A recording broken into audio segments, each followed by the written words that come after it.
Il est en chacun de nous un sanctuaire secret, invisible au regard, imprenable aux forces extérieures. Il demeure intact même lorsque tout semble brisé. Les traditions l'ont appelé de 1000 noms: crypte, mandala, joyau enfoui, flamme intérieure, centre du monde. Certains mystiques parlaient d'un trésor caché que l'âme découvre au plus profond de sa nuit. D'autres évoquaient une chambre de silence, où la conscience se retire pour goûter à sa propre source. C'est cela la crypte du cœur, un lieu sacré qui n'appartient ni au corps, ni au mental, mais qui pulse au centre de l'être, comme une fontaine immobile. Lorsque Blaise Pascal écrivait que l'homme est un roseau pensant, fragile mais porteur d'infini, il percevait déjà ce paradoxe. Le cœur humain est à la fois la chose la plus vulnérable et la plus illimitée qui soit. On croit souvent que le cœur n'est qu'un muscle, pompe obstinée distribuant le sang dans nos artères. Mais si l'on se penche plus attentivement, la science elle-même reconnaît aujourd'hui qu'il est bien davantage. Les chercheurs du HeartMath Institute, par exemple, ont montré que le cœur génère un champ électromagnétique mesurable à plusieurs mètres autour du corps. Un champ qui se synchronise avec nos émotions, nos intentions, et qui peut même influencer ceux qui nous entourent. Comme si derrière le battement régulier du sang, une autre pulsation se révélait, celle de l'âme. Les mystiques savaient cela depuis toujours. Dans les monastères chrétiens, on parlait de garder le cœur, rester présent à ce sanctuaire intérieur comme un veilleur qui guette l'aube. Les soufis, eux, l'évoquaient comme un trésor caché par Dieu au plus profond de l'être, que l'homme découvre en brûlant ses illusions. Dans le taoïsme, on parle du palais vide, centre immobile où se reflète le ciel. Dans chaque culture, une image revient, celle d'un lieu intérieur inviolable où le tumulte du monde n'a pas de prise. Là, dans ce silence, quelque chose brille, fragile et éternel à la fois. Mais la crypte du cœur n'est pas donnée sans effort. Elle se dévoile comme une énigme, un passage initiatique. Pour y entrer, il faut souvent traverser ses propres ténèbres. Car la vie, avec ses blessures et ses épreuves, scelle ce lieu d'une chape de pierre. Nous accumulons les couches de défense, de mensonges, de peur. Comme des murs que l'on construit pour ne pas souffrir. Et pourtant, derrière ces murs, la flamme ne s'éteint jamais. Elle attend que nous osions descendre, que nous affrontions le dragon de nos angoisses, le désert de nos solitudes. Alors seulement la porte s'ouvre, et dans cette crypte, nous retrouvons la souveraineté que nous avions oubliée, la certitude que rien d'extérieur ne peut nous détruire, tant que nous demeurons reliés à ce centre. C'est pourquoi les traditions parlent de mandala, un dessin circulaire, image du cosmos et du centre. Le mandala n'est pas seulement un ornement, c'est une carte du cœur. Les Tibétains l'élaborent avec des grains de sable colorés, patient chef-d'œuvre qui sera détruit aussitôt achevé. Comme pour dire, l'essentiel n'est pas de garder une image, mais de se laisser transformer par elle. De la même manière, lorsque nous descendons dans la crypte intérieure, nous ne saisissons rien, nous nous laissons habiter, façonnés par un silence plus grand que nous. Mais ce silence n'est pas vide, il est un point zéro, un trou noir, qui transmute tout ce que l'on y dépose. Lorsque nous y apportons nos blessures, nos regrets, nos colères, ils y sont dissous comme gouttes d'eau dans l'océan. De là surgit une paix étrange, qui n'est pas l'absence de douleur mais sa métamorphose. Comme si le cœur possédait un alchimiste secret, qui transforme le plomb de nos souffrances en or de conscience. C'est peut-être ce que voulaient dire les Égyptiens lorsqu'ils imaginaient la pesée du cœur. Au seuil de l'éternité, l'âme est jugée non sur ses actes extérieurs, mais sur la légèreté de son cœur. Si celui-ci est aussi léger qu'une plume, il franchit la porte de l'invisible. Sinon, il demeure prisonnier de son propre poids.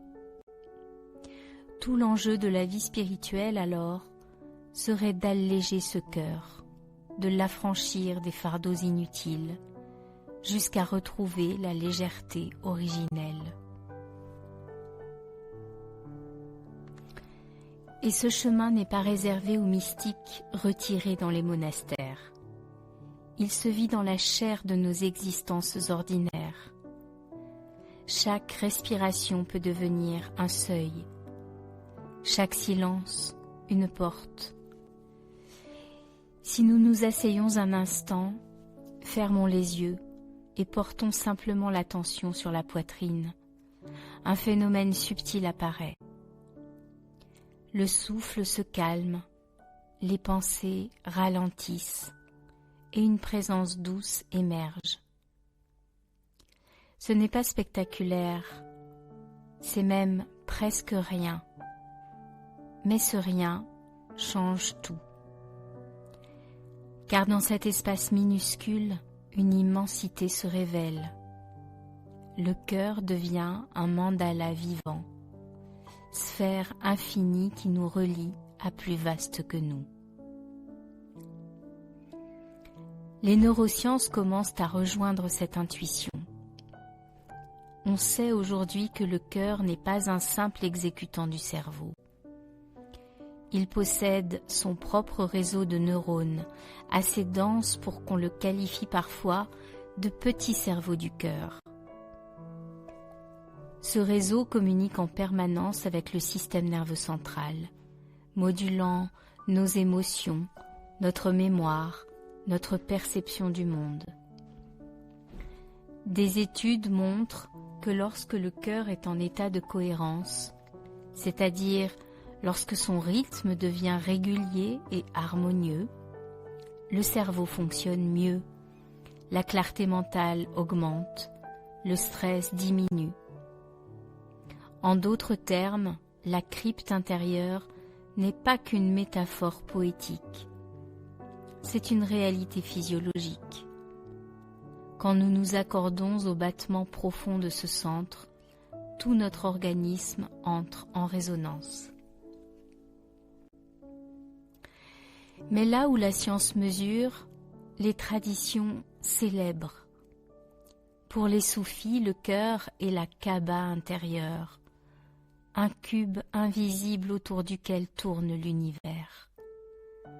Pour les mystiques chrétiens, c'est la chambre nuptiale où l'âme s'unit à son bien-aimé. Pour les sages de l'Inde, c'est l'Anahata Chakra, lotus subtil aux 12 pétales, qui vibre au milieu de la poitrine comme une porte vers l'infini. Tant d'images, tant de symboles, et pourtant une seule expérience, celle d'un centre dans lequel tout se réconcilie. Il est frappant de constater que ceux qui ont goûté à cette crypte en ressortent transformés. non pas détaché du monde, mais au contraire plus présent, plus ouvert. Car pénétrer le cœur, c'est découvrir que l'autre aussi possède ce sanctuaire. Que derrière ses blessures, ses colères, ses masques, il y a la même flamme, fragile et immortelle. Alors le jugement se dissout, la compassion s'éveille. Comme si toucher le centre en soi, c'était déjà entrer en résonance avec le centre de tous. Peut-être est-ce cela finalement, la fonction la plus secrète de la crypte.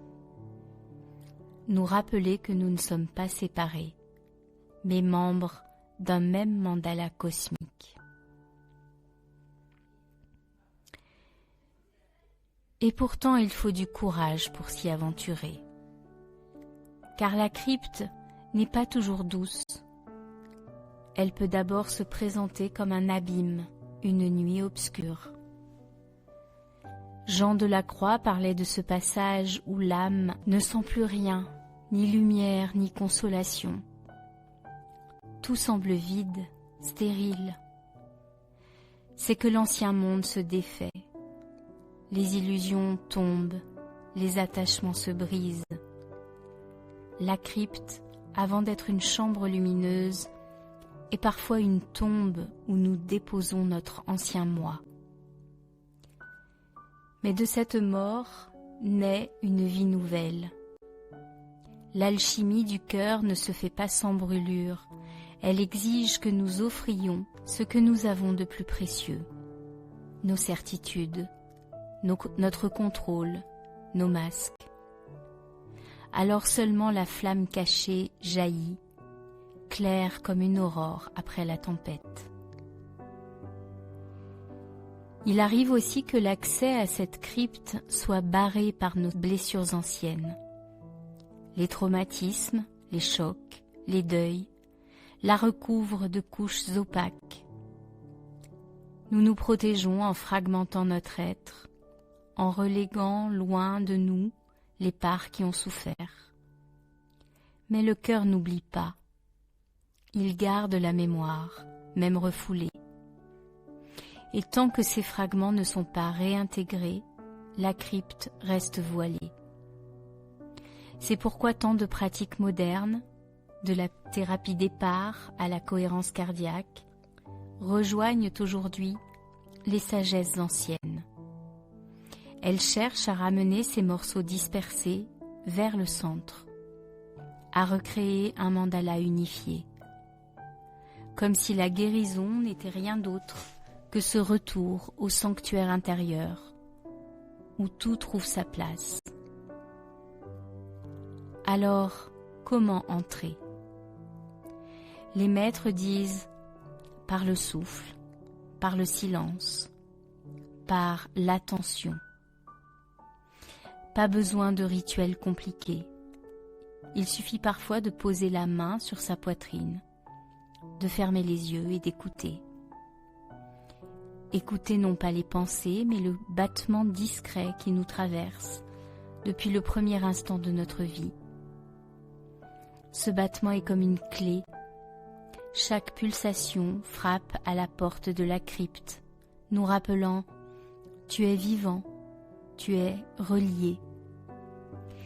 Si nous suivons ce rythme sans vouloir forcer, peu à peu la porte s'ouvre, et alors apparaît une lumière douce, une paix sans cause, et l'on comprend que ce lieu n'était pas à conquérir, mais simplement à reconnaître.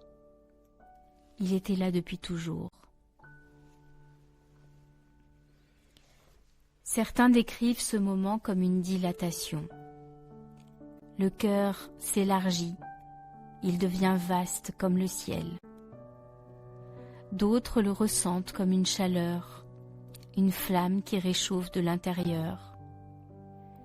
Peu importe les formes, l'essentiel est cette expérience d'un centre vivant qui nous relie à l'infini. Et une fois qu'on y a goûté, même une seule fois, quelque chose change à jamais. On sait qu'au-delà du vacarme, il existe ce sanctuaire. On sait que quoi qu'il arrive, la flamme veille.